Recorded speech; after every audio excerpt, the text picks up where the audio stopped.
ഇത് നമ്മുടെ 3Mൻ്റെ ഒരു ടയർ പോളിഷാണ്.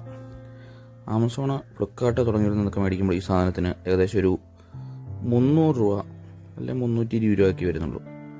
കടയിൽ നിന്ന് നമ്മൾ വാങ്ങിക്കുമ്പോൾ ഇവർ പറയുന്നത് ഇതിൻ്റെ വില 450 രൂപയാണ്.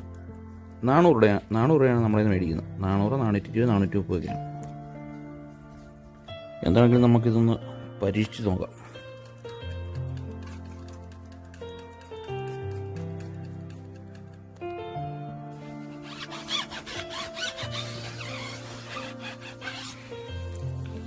കൊള്ളാം കേട്ടോ, നല്ലൊരു ഗ്ലൈസിങ് ഒക്കെ ഉണ്ട്.